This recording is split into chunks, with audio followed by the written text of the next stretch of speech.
Densus 88 Mabes Polri menangkap terduga teroris di Makassar, Sulawesi Selatan. Tangan dari 23 terduga teroris jaringan Jamaah Islamiyah yang diterbangkan dari Lampung. Ada bawa bom molotov. Seorang pemuda di Pangandaran, Jawa Barat, babak belur dihajar ratusan warga setelah kedapatan membakar Selanjutnya, saudara polisi menahan tersangka kasus rasisme Ambrosius Nababan selama 20 hari.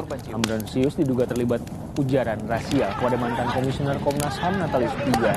Penahanan dilakukan mulai hari ini di Barreskrim Polri setelah keluar surat dari Direktorat Tindak Pidana Siber. Indonesia adalah negara yang kaya akan keberagaman, seperti agama, budaya, suku, dan ras. Sebenarnya, tapi jika kita melihat lagi pada masa ini, keberagaman ini justru tidak membuat bangsa ini semakin maju, tetapi sebaliknya. Jika kita melihat akhir-akhir ini sering terjadi kasus SARA seperti rasisme, terorisme, diskriminasi, dan juga pelecehan yang didasarkan pada identitas diri maupun golongan, serta perpecahan agama di mana-mana. Masih banyak pemahaman masyarakat yang merasa dan menganggap bahwa dirinya paling benar, lalu juga kurangnya rasa toleransi antar sesama dan terlalu fanatik dengan golongannya, dan yang paling parah ialah tidak sadar dengan sejarah dan juga identitas bangsanya sendiri. Coba kita lihat Indonesia pada 75 tahun yang lalu. Peristiwa itu merupakan puncak terkuat bangsa Indonesia untuk memperkuat identitas bangsanya, yaitu ketika proklamasi dikumandangkan oleh putra Sang Fajar atau lebih kita kenal dengan Insinyur Soekarno. Seperti kata pepatah, sudah jatuh tertimpa tangga pula. Itulah yang bangsa Indonesia rasakan pada waktu dulu. Ya, sebagaimana yang kita tahu, sekitar 350 tahun kita berada di bawah kolonialisme Belanda dan mengalami banyak sekali ketidakadilan. Ditambah lagi 3,5 tahun kelam kita berada di bawah penjajahan Jepang. Miris bukan? Yang kita kira penyelamat malah memberi tekanan yang makin berat. Hingga akhirnya ketika Jepang menyerah tanpa syarat kepada sekutu, pada saat itulah harapan kemerdekaan muncul. Namun jalan tidak semulus itu. Sebelum proklamasi diadakan, pada saat itu terjadi beberapa pertentangan antara golongan muda dengan golongan tua mengenai waktu untuk memproklamasikan kemerdekaan. Para golongan muda mendesak Soekarno untuk segera diproklamirkan kemerdekaan, sedangkan golongan tua tidak berkehendak hal itu karena beranggapan bahwa proklamasi tidak akan terlaksana sebelum disetujui oleh PPKI. Itu tadi adalah gejolak sebelum kemerdekaan. Namun setelah kemerdekaan pun beberapa gejolak itu masih ada.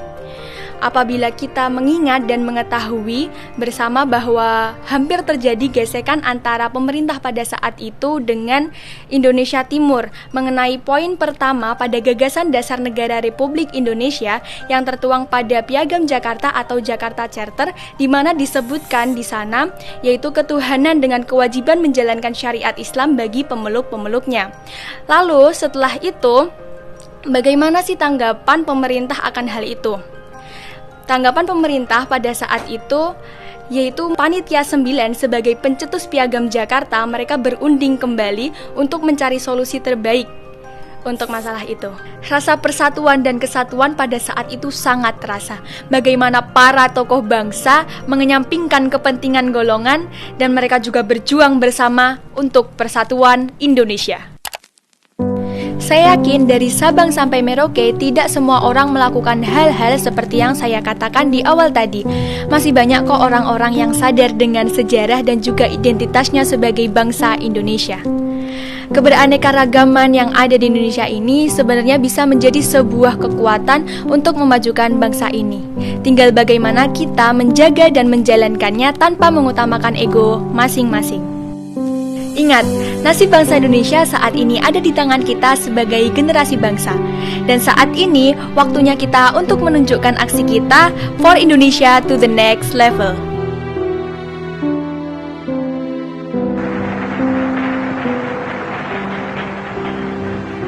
Saya berbicara di sini sebagai presiden, pemimpin besar revolusi Indonesia.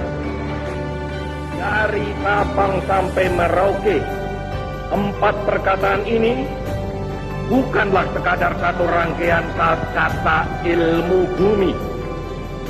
Dari Sabang sampai Merauke bukanlah sekadar menggambarkan satu teokrasi besar. Dari Sabang sampai Merauke bukanlah sekadar satu geographical entity.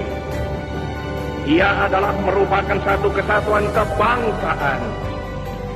Karena itu, seluruh bangsa Indonesia, tetap tegakkanlah kepalamu.